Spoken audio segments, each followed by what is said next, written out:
They say freedom is a birthright, but I was born into chains, chains that bound not just my body, but my very identity. My name is Morgan, and this is the story of how two people's obsession with possessing me became the catalyst for my liberation. What they didn't understand was simple. You cannot truly own what you refuse to see as human. And when their twisted competition for my affection turned to something darker, something neither of them expected happened, I found my voice. The Charleston sun beat down mercilessly on the auction platform that July morning in 1851, but I barely felt it. I'd learned long ago to retreat somewhere deep inside myself during these moments, to become stone, to become air, to become anything but the flesh and bone, being appraised like livestock. Unusual specimen here, gentlemen. The auctioneer's voice boomed across the crowded square. Strong, literate, good with numbers and needlework both, a versatile addition to any household.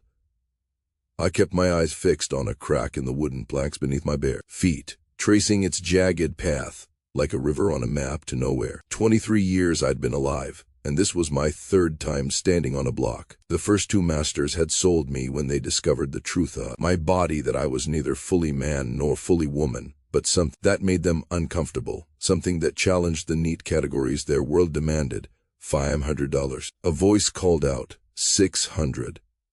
Another countered. I didn't look up to see who was bidding. What difference did it make? Chains were chains, regardless of who held the key. Then I heard a woman's voice, clear and commanding. $1,000. The crowd murmured. That was an extraordinary sum. My eyes betrayed me, flickering upward to find the source of that voice. She stood beside a tall, severe-looking man with graying temples and cold blue eyes. But it was her who held my attention, a woman perhaps 35 years old, with auburn hair swept up elegantly despite the heat, and a face that might have been beautiful if not for the hardness in her green eyes. She wore a dress of deep emerald silk that spoke of wealth, and she was staring directly at me with an intensity that made my skin prickle. Eleanor. That's excessive, the man beside her muttered, loud enough for me to hear. I want this one, Richard, she replied without looking at him. I want Morgan. She knew my name. Somehow, she already knew my name. 1,000, going once, going twice, sold to Mr. Richard Ashford. The Ashford plantation, Riverside Manor, sat on 200 acres along the Cooper River, a sprawling estate of columned elegance that spoke of old money and older cruelties. I arrived in the back of a wagon at sunset, my wrists raw from the iron shackles, my mind numb with exhaustion. A house slave named Eliza, a woman of about 50 with kind eyes and graying hair, took me to the quarter behind the main house. You'll be working in the house, she told me quietly as she dabbed ointment on my wrists. That's better than the fields, but child, you need to understand something. The mistress asked for you special. She's been looking for someone like you for months. What do you mean, someone like me? Eliza's hands stilled. She knows what you are, Morgan, and she has particular interests. A chill ran through me despite the lingering heat of the day. And master? Mr. Ashford is a hard man, concerned with profit and propriety, but lately he and the mistress, they've been struggling. No children, you see, been married 12 years with nothing to show for it. It's made them both peculiar in their ways. That night, I was brought to the main house and given a small room off the kitchen, a privilege that immediately set me apart from the other slaves. I was provided with clean clothes, both a simple dress and a pair of trousers with a linen shirt. You'll wear whichever the mistress or master prefers on any given day, Eliza explained, her voice heavy with meaning I didn't yet fully understand. The next morning, Eleanor Ashford summoned me to her private sitting room. It was a feminine space filled with delicate furniture, oil paintings of pastoral scenes, and shelves lined with leather-bound books. She sat in a velvet chair by the window, morning light streaming through lace curtains. Come closer, Morgan, she said softly. Don't be afraid. I approached cautiously, keeping my eyes lowered in the expected show of deference. Look at me. I raised my eyes to meet hers, and what I saw there made my breath catch. Not cruelty, but hunger, a desperate, aching hunger. Do you know why I chose you? She asked. No, ma'am, because you are unique, because you represent something complete, something I can never be. Her voice dropped to almost a whisper. I cannot give my husband children, Morgan. I can, give him a son, but you contain both possibilities within yourself, don't you? I said nothing. What could I say? My body had always been my greatest secret and my deepest shame. I want you to understand something, Eleanor continued, rising from her chair to circle me slowly, like a collector admiring a rare acquisition. In this house, you will be valued. You will be educated further. You will be given responsibilities beyond what any slave could hope for. But in return, you belong to me. Not just your labor, but your companionship, your thoughts, your very presence. Do you understand? Yes, ma'am, I whispered, though I understood nothing except that I had entered a different kind of bondage, one that felt more suffocating than any I had known before. The pattern established itself quickly. In the mornings, I worked as Eleanor's personal attendant, helping her dress, reading to her from novels and poetry, listening to her speak about her disappointments and dreams. She treated me almost as a confidante, sharing intimacies about her marriage that made me deeply uncomfortable. Richard barely looks at me anymore, she confessed one afternoon as I brushed her hair. He wanted a wife who could give him heirs, and I failed him in that fundamental duty. But with you here, Morgan, I feel less incomplete. Does that make sense? I'm not sure, ma'am, I answered honestly. Her hand reached back to cover mine, stilling the brush. You will understand, in time. I'm going, to teach you so many things. But the afternoons belonged to Richard Ashford, and they were entirely different. The master was a calculating man who ran his plantation with ruthless efficiency. He summoned me to his study each day after lunch, where I was required to wear the trousers and shirt, to bind my chest, to present as masculine as possible. I need someone I can trust with the account books, he announced on our first meeting. Eleanor tells me you're literate and have a head for numbers. Is this true? Yes, sir. My first master's wife taught me to read and do sums before he sold me. Good. You'll work with me on the ledgers. I need accuracy, discretion, and intelligence. Can you provide these things? I'll do my best, sir. What I didn't understand initially was that Richard's interest went beyond my clerical skills. As the weeks passed, his questions became more personal, probing. He asked about my past, my experiences, my understanding of my own nature. You're an anomaly, Morgan, he said one day, not looking up from the ledger we were reviewing. Neither one thing nor another. In the natural order you shouldn't exist, and yet you do. Doesn't that trouble you? I don't think about it much, sir. I simply am what I am. He finally looked at me then, and I saw something in his eyes that mirrored what I'd seen in Eleanor's, that same desperate hunger. Though colder, more possessive. My wife is taken with you, he said bluntly. She thinks you're some kind of a newer to our problems. Are you, Morgan? Are you the answer?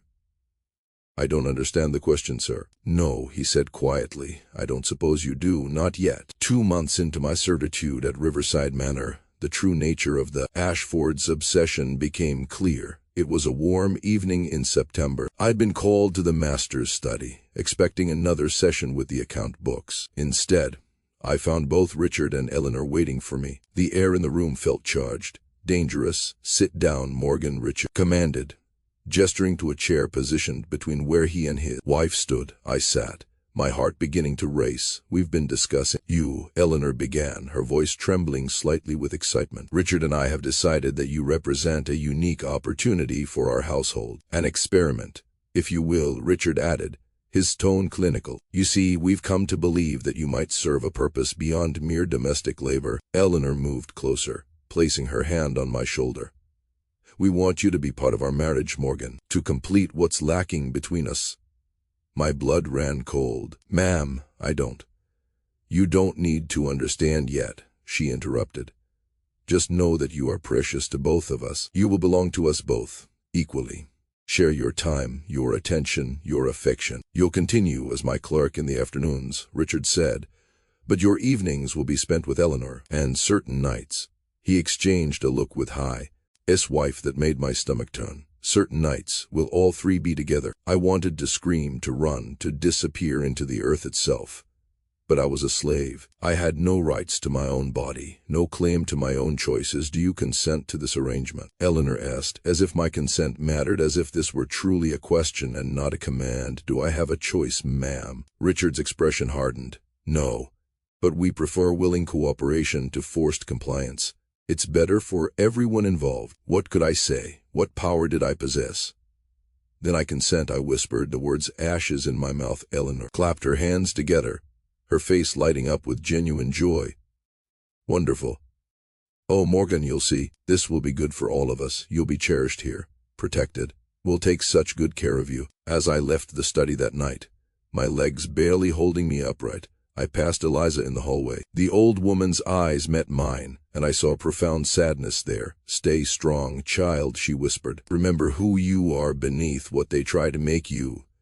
But who was I? I'd never been given the freedom to discover that for myself.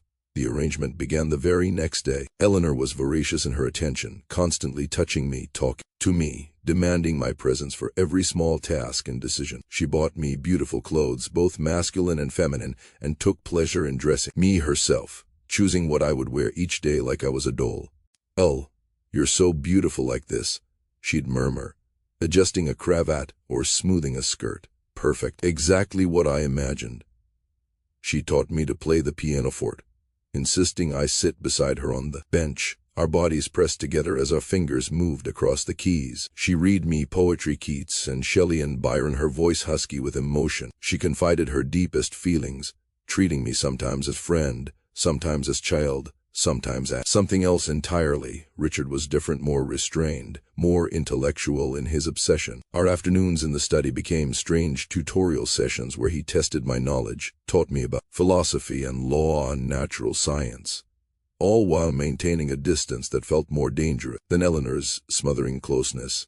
"Tell me, Morgan," he asked one day, "if you could be anything, truly anything, without the constraints of your birth or your bondage, what would you choose to be?" It was a trap, surely, but I answered honestly, "Free, sir." "Just free," he nodded slowly. "Free to be what, though? A man, a woman, something else? Does it matter? Freedom is freedom."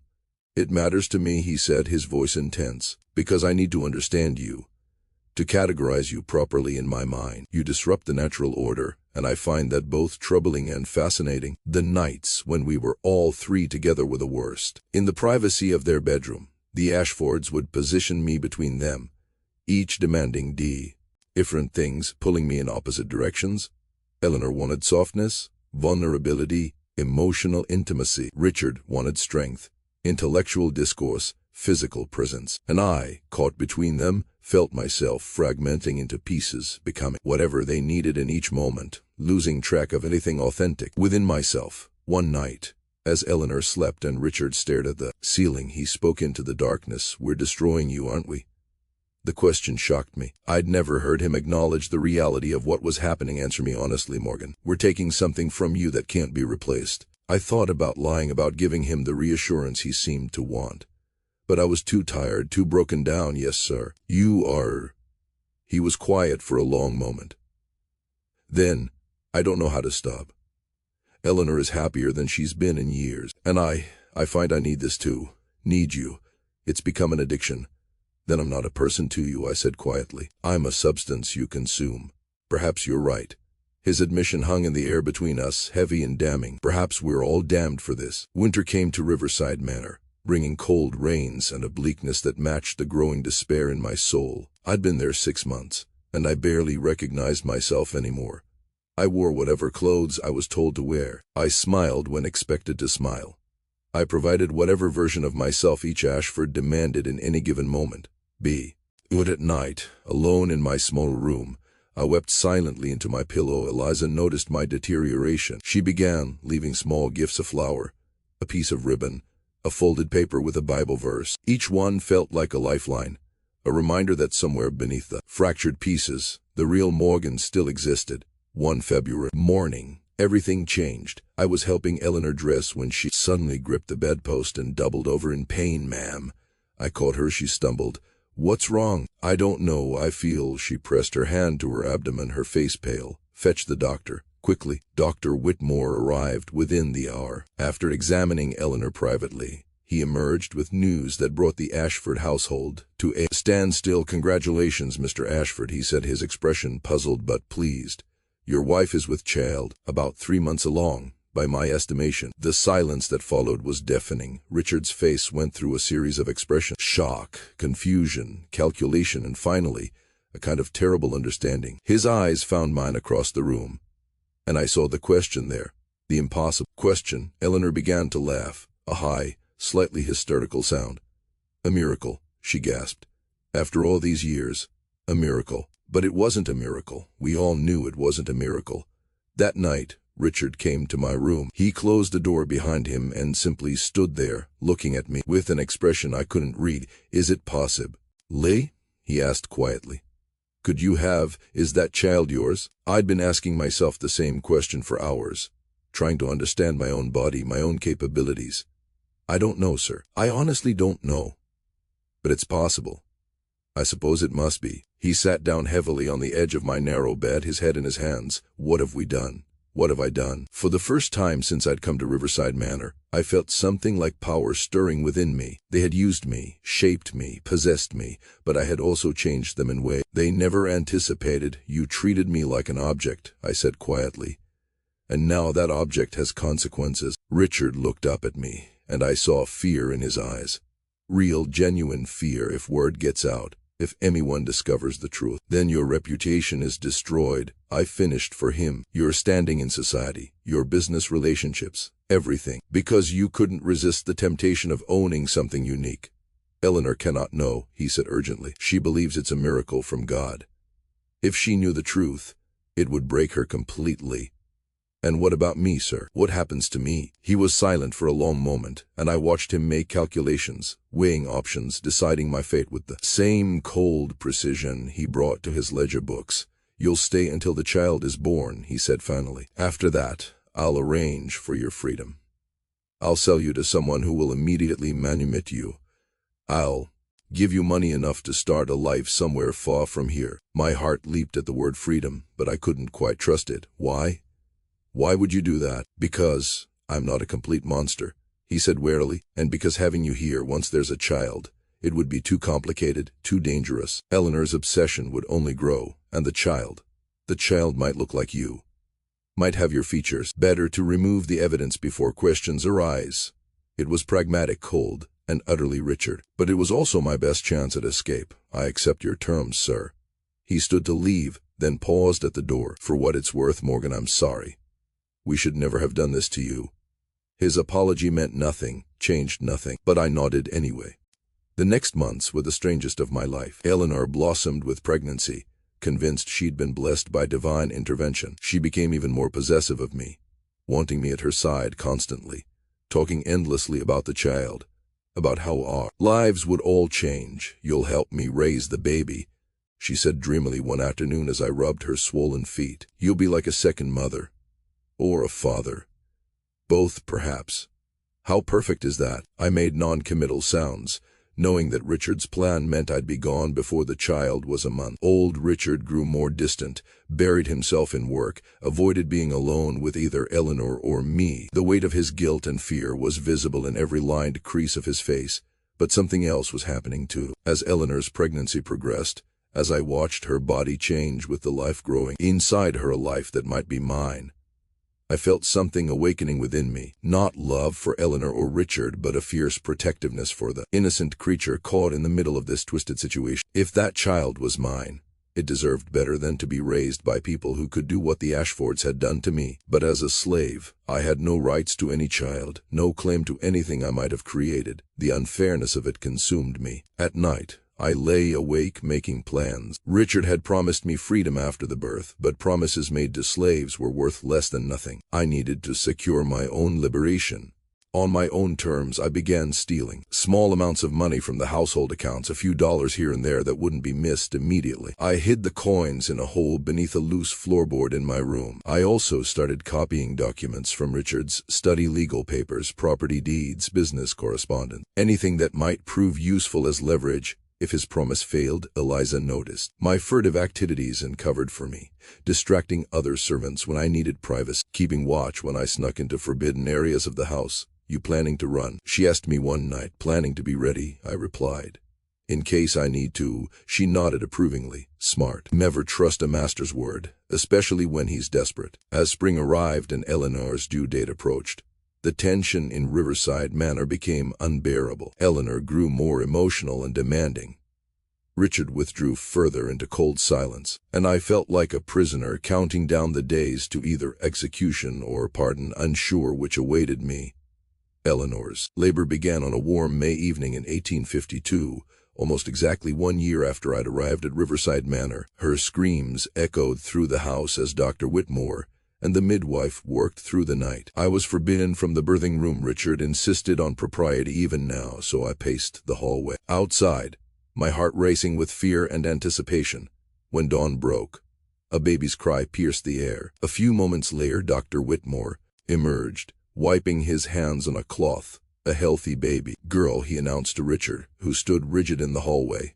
Both mother and child are well. A girl, Richard repeated flatly, and I saw the disappointment flash across his face. All this, and Eleanor hadn't even given him the son he'd wanted. May I see them? I asked quietly. Richard's jaw tightened, but he nodded. Briefly, I entered the room to find Eleanor propped against pillows, exhausted but radiant, cradling a tiny bundle wrapped in white linen. When she saw me, her face lit up. "Morgan, come meet our miracle. Come meet hope." I approached slowly, my legs trembling, and looked down at the infant. She had a full head of dark hair, olive-toned skin slightly darker than Eleanor's porcelain complexion, and when her eyes fluttered open briefly, I saw they were an unusual amber color, neither blue like Richard's nor green like Eleanor's. She looked like me. My hands shook as I reached out to touch her tiny fist, and when her fingers reflexively curled around mine, something inside my chest cracked open. This was my daughter. Whatever the circumstances of her conception, whatever horrors had led to her existence, she was mine. "Isn't she perfect?" Eleanor whispered, tears streaming down her face. "Our perfect little Hope." "Yes, ma'am," I managed to say around the lump in my throat. "She's perfect." The first weeks after Hope's birth were a chaos of sleepless nights and constant demands. Eleanor wanted me at her side every moment, helping with the baby, and I found myself falling into a role that felt more natural than anything I'd done in the past year. When I held Hope, fed her, soothed her crying, these acts felt real, authentic, mine. But Richard was growing increasingly anxious. He could see what I could see. Hope looked more like me than like either of the Ashfords. As she grew, the resemblance would only become more obvious. 1 month after Hope's birth, he summoned me to his study.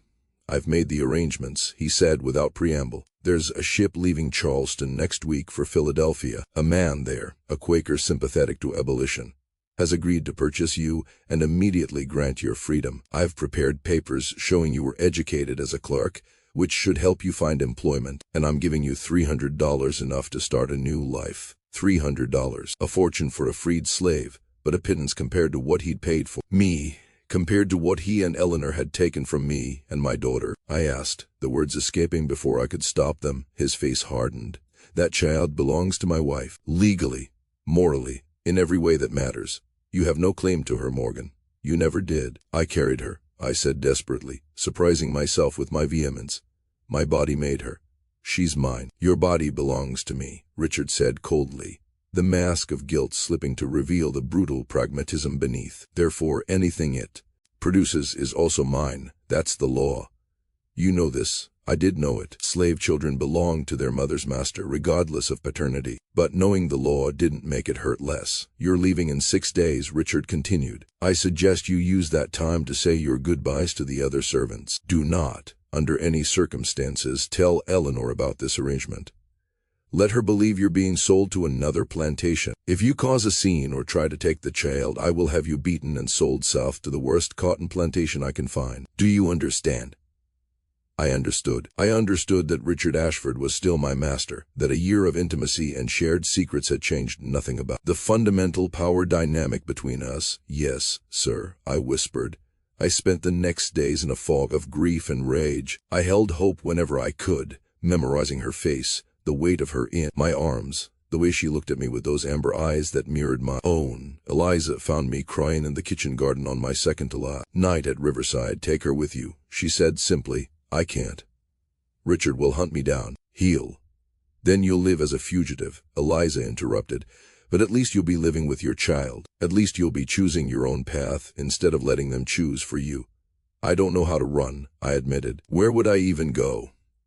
"I know people," Eliza said quietly.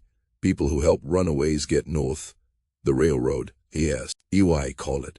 Though there's no tracks or trains, just safe houses and brave souls willing to risk everything for freedom." My heart began to pound. "You're part of it?" "The Underground Railroad," she smiled sadly. "Why do you think I'm still here, child?" I could have run years ago, but I stay to help others when I can. To pass messages, to hide folks in the old tobacco barn when needed. And I'm telling you now, if you want to run with that baby, I can help you. Hope. The possibility of it was intoxicating and terrifying in equal measure. If I'm caught, then you're no worse off than you would be anyway, Eliza said pragmatically. Dead or enslaved south. But if you make it, you and that child could have a real life. She could grow up free, Morgan. Free to be whoever she wants to be. Isn't that worth the risk? I thought about Hope growing up in Riverside Manor, raised by Eleanor and Richard, taught to see me, if she remembered me at all, as just another slave. I thought about her learning the twisted values of this household, about what she might become, and I thought about the North, about cities where free black people lived and worked, where my daughter could go to school, where I could raise her away from the poison of slavery. Yes, I said firmly, it's worth the risk. Eliza worked quickly. She got word to the conductor of the local Underground Railroad network, a free black man named Samuel who worked as a carter in Charleston. He sent back a message, be ready to leave the day before my scheduled departure. Richard's ship would be watched, Samuel reasoned, but no one would expect me to run the night before. The plan was simple but terrifying. After everyone was asleep, I would take Hope and slip out the back of the house. Samuel would be waiting with a wagon a mile down the river road. He'd hide us under a false bottom built into the wagon bed and drive us to a safe house in the countryside. From there, we'd be passed from station to station, making our way north. The hardest part was the waiting. Every time I held Hope during those final days, I wondered if I could really do this, if I had the courage to risk everything on such a desperate gamble. On my last full day at Riverside Manor, Eleanor called me to her room. She was nursing Hope, looking tired but content. I know you're leaving tomorrow, she said softly. Richard told me he's found you a position at another plantation. A better one, he says. I nodded, not trusting myself to speak. I want you to know that this year has been the happiest of my life, Eleanor continued, tears welling in her eyes. You gave me so much, Morgan. You gave me hope. You gave me purpose again. I'll never forget you. The irony of her words, the complete blindness to what she and Richard had actually done, to me made me want to scream. But I swallowed the rage and the grief and managed to say, I'll never forget you either, ma'am. That night, I lay in my narrow bed fully clothed, listening to the house settle into sleep. I'd packed a small bag with the clothes I owned, the money I'd stolen and been given, and the documents I'd copied from Richard's study. I'd already hidden one of Eleanor's shawls in the bag, something warm to wrap Hope in. At midnight, I crept from my room through the darkened house. My heart hammered so loudly I was certain it would wake someone, but the manor remained silent. I slipped into Eleanor's room, where she slept heavily, exhausted from a day of caring for Hope. The baby was in her cradle beside the bed. I lifted her gently, wrapping her in the shawl to keep her warm and muffle any cries. Hope stirred but didn't wake, her warm weight settling against my chest. Forgive me, I thought, though I wasn't sure if the prayer was directed at Eleanor, at Hope, or at God himself. I'm not taking what isn't mine. I'm reclaiming what you stole. I made it out of the house and across the dark grounds without incident. The mile walk to the meeting point felt like 100. Every shadow making me jump, every sound sending panic through my veins. Hope began to fuss halfway there, and I pressed her against my chest, whispering desperately, please, baby, please be quiet, please. Miraculously, she settled. Samuel was waiting exactly where Eliza said he would be. His wagon pulled off into a grove of trees. He was a broad-shouldered man in his 40s with kind eyes that had seen too much suffering. You, Morgan? He asked quietly. Yes. And that's the child they'll be hunting for. I nodded, suddenly terrified he'd refuse to help. Taking an adult runaway was one thing, but stealing a white woman's baby, even if that baby was actually mine, was exponentially more dangerous. But Samuel just smiled gently. Then we better move fast. Get in. He helped me into the back of the wagon, where he'd built a hidden compartment beneath a false floor. It was cramped and dark, barely enough room for me to lie down with Hope in my arms. But it was freedom. It's going to be rough, Samuel warned as he covered us with the false floor, then loaded bags of grain on top to complete the disguise. Might be days before you can come out.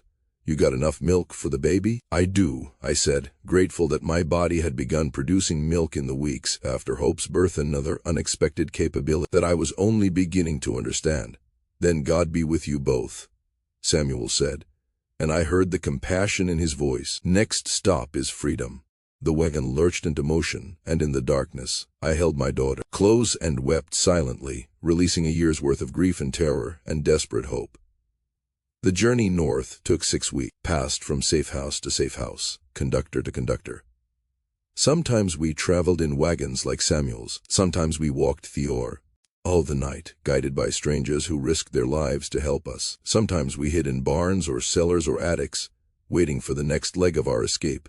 There were close calls. Once, slave catchers stopped the wagon we were in, and I held my hand over Hope's mouth to keep her quiet, certain we would be discovered. But the conductor, an elderly white woman who ran a general store, talked her way past the men with such conviction that they moved on. Another time we were hidden in a church basement when we heard the sounds of a search above, dogs barking, men shouting. The minister's wife, a black woman named Ruth, held me while I trembled with fear and whispered, "They won't find you. We've done this 100 times. Have faith."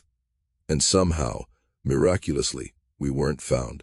Through it all, Hope was my anchor. I nursed her, changed her, sang to her in the dark, hiding places. She grew and changed so fast, her eyes opened wider. Her movements became more purposeful. She began to smile, and every smile, every milestone, felt like a victory against the Ashfords, against the entire system that had tried to own us both. In Pennsylvania, we finally reached the end of the railroad, a Quaker settlement where we would be safe. A family named the Harwoods took us in, giving us a room in their farmhouse and helping me find work as a clerk in a merchant's office in town. For the first time in my life, I was free, truly free.